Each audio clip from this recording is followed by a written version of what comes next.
les informations d'ici et d'ailleurs sur Radio La Frontière. C'est parti pour tout de suite.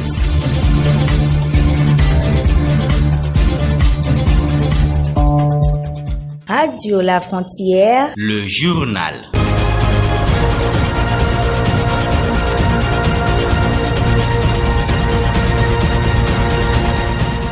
À l'écoute de Radio La Frontière, dernier vendredi du mois d'octobre de l'année 2020. Bonjour mesdames, bonjour messieurs, voici le journal.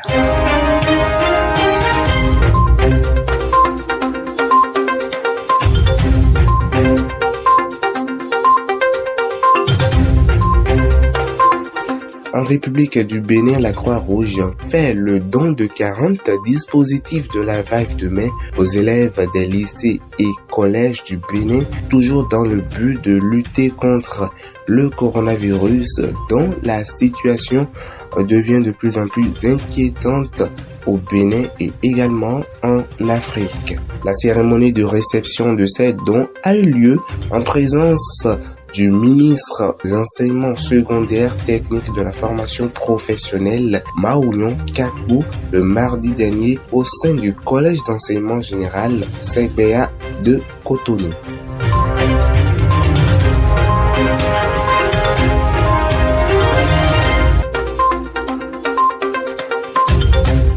Carnénois dans cette édition, le père de l'actuel président du Burkina Faso a tiré sa référence. L'homme s'en est allé le 27 octobre dernier à Ouagadougou, dans la capitale burkinabé. Celui-ci fut un ancien commandant de cercle et dans le même temps un ancien ministre et un ancien vice-gouverneur de la BCEAO.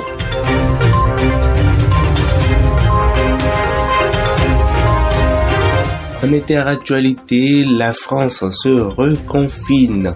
Le chef de l'État a annoncé qu'un confinement entrait en vigueur à partir de ce vendredi jusqu'à la date du 1er décembre prochain. Les raisons vous seront exposées dans ce journal. Merci d'être à l'écoute. Place à présent au développement.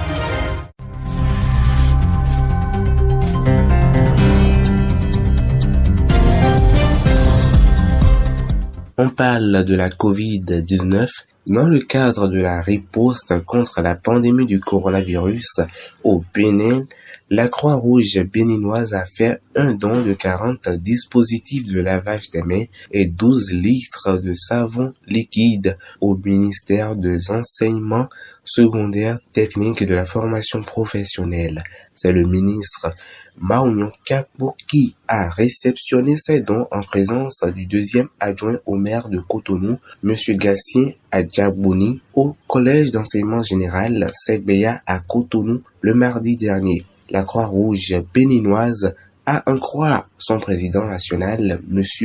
Mathias Agoniga Avoka, ayant pour mission de prévenir et de soulager les souffrances humaines sans discrimination, accompagne les actions du gouvernement du président Patrice Talon dans la gestion de la pandémie du coronavirus sur toute l'étendue du territoire national, avec une forte implication de ses volontaires. Au Bénin, le 17 octobre 2020, le bureau directeur du comité des résidents BDCR de l'université d'Abomey-Calavi, la première université d'enseignement supérieur du Bénin, a connu un nouveau président. Ce tout nouveau président du bureau directeur du comité des résidents répond au nom de Sébastien Godonou. Il fait lumière sur le rôle de cette institution et de ses objectifs. Bonjour Sébastien Godonou. Oui, bonjour monsieur le journaliste. Et vous êtes le nouveau président du bureau directeur du comité des résidents de l'université d'Abomey-Calavi. Oui, tout à fait. Je suis le nouveau président de l'institution BDCR. Vous avez pris les rênes de l'institution le 17 octobre 2020. Et quels sont vos objectifs? Merci beaucoup. Moi et toute mon équipe avons pris service le 17 octobre passé. Notre objectif, c'est le même objectif que nous visons. Nous avons essuyé une petite crise au sein de l'organisation. D'abord, toute organisation qui vit à ces moments de faiblesse et ces moments de gloire. Nous avons connu les nôtres, l'année 2019 écoulée. Au cours de la mandature 2019-2020, nous avons entamé la relance et nous nous inscrivons dans cette continuité de relance-là afin de ramener encore l'institution BDCR à la place qui lui est due au sein de la Fédération nationale des étudiants du Bénin. Lorsqu'on dit BDCR, quels sont déjà leurs rôles et qu'est-ce qu'on peut comprendre, qu'est-ce que l'étudiant peut comprendre à travers ce nom? Le BDCR, comme je l'ai dit tantôt, nous sommes une institution spécialisée de la Fédération nationale des étudiants du Bénin. Le BDCR a pour rôle d'organiser la vie en résidence universitaire, de s'assurer de la sécurisation du domaine social et des résidents en matière de leurs biens, en parlant de leurs biens, leurs motos, leurs affaires, leurs coûts, de leur créer un environnement sain. Et au cours de l'hébergement, c'est-à-dire au cours du contrat, au cours de la période allouée à l'hébergement, nous allons aussi, le BDCR a pour mission d'organiser des jeux, des activités ludiques afin d'aérer un peu le cerveau de tout un chacun pour que l'apprentissage que nous prenons sur le campus, nous puissions véritablement donner le meilleur de nous-mêmes et mieux inféoder bien sûr nos résultats en fin d'année. C'est concrètement ce que fait le BDCR. Vous parlez d'activités, voilà, mais quelles sont les activités que vous menez? Le BDCR a plusieurs activités. Disons que chaque mandature a des activités spécifiques qui sont là et aussi des plans d'innovation. Les activités d'abord qu'organise le BDCR commencent à partir du dépôt. Le BDCR a pour activité d'assurer la quiétude, le bon fonctionnement du dépôt des dossiers pour l'octroi des cabines universitaires. Le BDCR est là. Concernant aussi l'affichage, le paiement, la rentrée en résidence universitaire, le BDCR aussi est là. Ensuite vient maintenant l'activité dénommée pour des résidents qui se fait chaque année sur des thématiques différentes, visant toujours à rendre plus paisible le séjour des étudiants bien sûr au cours de l'année académique. Nous avons aussi les activités allant sur le volet environnemental qui est notre journée de salubrité. Nous avons des activités ludiques pour aérer le cerveau de nos chers camarades qui est l'activité cabine. Notre plus grande activité c'est Miss Campus que nous déroulons au cours de toute l'année. Suivez la totalité de cet entretien demain sur Radio La Frontière à travers un magazine. Carnet noir dans ce journal, Bill Charles Kabouré, père du président du Faso, Roch Marc Christian Kabouré, est décédé ce 27 octobre 2020. Il fut un ancien commandant de cercle, un ancien ministre et dans le même temps un ancien vice-gouverneur de la Banque centrale des États de l'Afrique de l'Ouest. Bill Kabouré était âgé de 90 ans. Le 7 mars 2015, il perdit son épouse Antonine Kabouré, âgée de 83 ans. On parle toujours de la Covid-19, mais cette fois-ci au Burkina Faso, où 6 nouveaux cas ont été enregistrés à la date du 27 octobre dernier. Sur 225 échantillons analysés, le Burkina enregistre à la date du 27 octobre 6 nouveaux cas, tous à transmission communautaire, dont 3 à Ouagadougou, la capitale, 1 à Zabré et 2 à Bobo-Dioulasso. À la même date, 7 cas de guérison ont été enregistrés, portant à 2218 le nombre total de personnes guéries. Aucun décès n'est noté, ce qui maintient à 67 le nombre de décès. La situation sanitaire du président algérien Abdelmadjid Tebboune devient de plus en plus inquiétante. De l'isolement volontaire aux soins dans une unité spécialisée à l'hôpital militaire de Aïn Nadja jusqu'à son évacuation dans une clinique en Allemagne, la santé du chef de l'État algérien a connu une évolution qui suscite désormais inquiétude et interrogation. Mercredi 28 octobre dernier, alors même que ses médecins assuraient que son état de santé ne suscitait aucune inquiétude, le président Abdelmadjid Tebboune a été évacué par avion vers l'Allemagne. Selon un communiqué de la présidence, son transfert est motivé par des examens médicaux approfondis. On prend une courte pause et on revient pour une dernière information.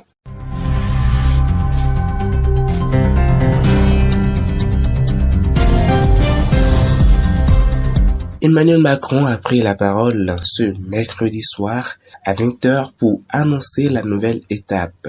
Le chef de l'État a annoncé que le confinement entrait en vigueur dès ce vendredi et jusqu'au 1er décembre 2020. Le chef de l'État a annoncé ce mercredi que le pays allait être reconfiné à partir de ce vendredi. Le confinement est imposé jusqu'au 1er décembre, comme je vous l'annonçais. Un confinement national est mis en place dans la nuit de jeudi à vendredi minuit sur l'ensemble du territoire national. Le Premier ministre Jean Castex a annoncé sur Twitter qu'il tiendrait une conférence jeudi dernier à 18h30 pour détailler les nouvelles mesures pour lutter contre la deuxième vague de l'épidémie de coronavirus observée dans le pays après l'annonce mercredi dernier par Emmanuel Macron d'un nouveau confinement.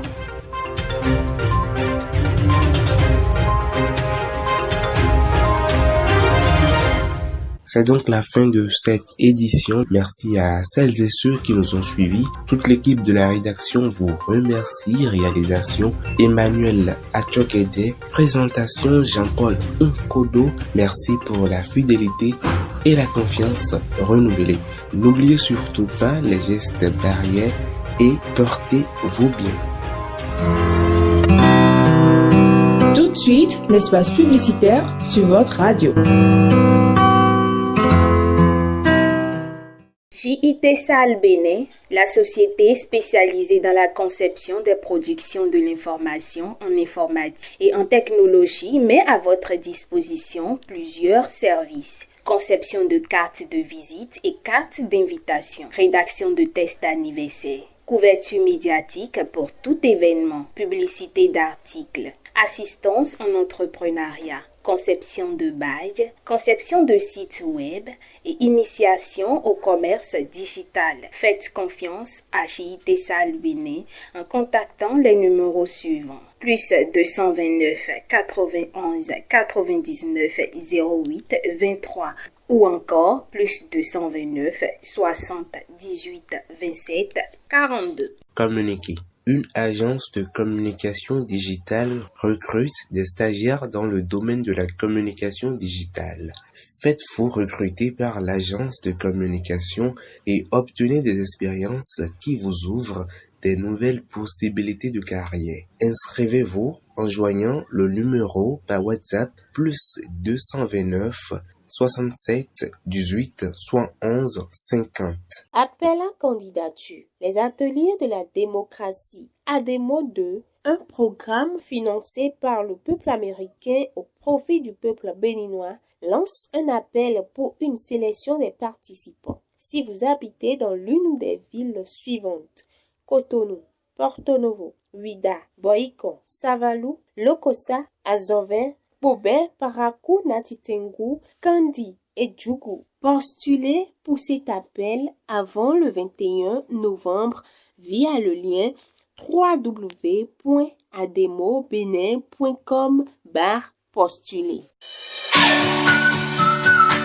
Vous êtes moniteur de la classe infantile, vous êtes serviteur de Dieu, vous rêvez donner des enseignements de qualité à vos enfants avec une stratégie simple. Vous voulez une formation en discipulat des enfants? Plus de soucis, une seule adresse, One Hope Bénin. One Hope est une mission bien structurée qui est engagée pour le salut des enfants et des jeunes du monde entier. Plus de soucis, nous avons pour vous des programmes suivants: distribution des livres de vie, programme de formation histoire biblique, 17 histoires et histoire d'espoir.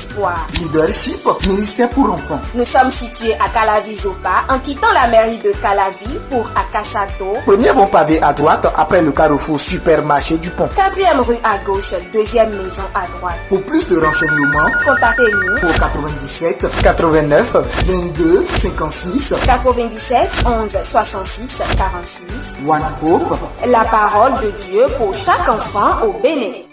Oh, beto jiun linoa litieleda otibere utini. Ifani en couleur. En couleur. 26e anniversaire de l'Union nationale des étudiants pour le développement de la commune d'Ifani, UNEDI. L'UNEDI célèbre ses noces de Jacques. Elle organise les 7 et 8 novembre 2020 la journée des étudiants de la commune d'Ifani, Jessie, sur le thème « Les études et après ».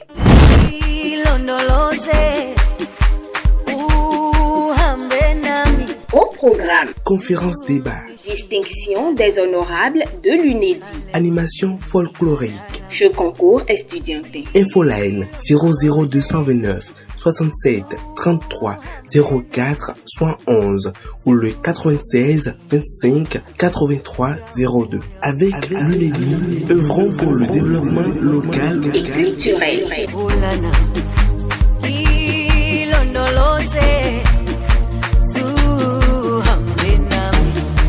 Dawo yami, alikolana, buso wami.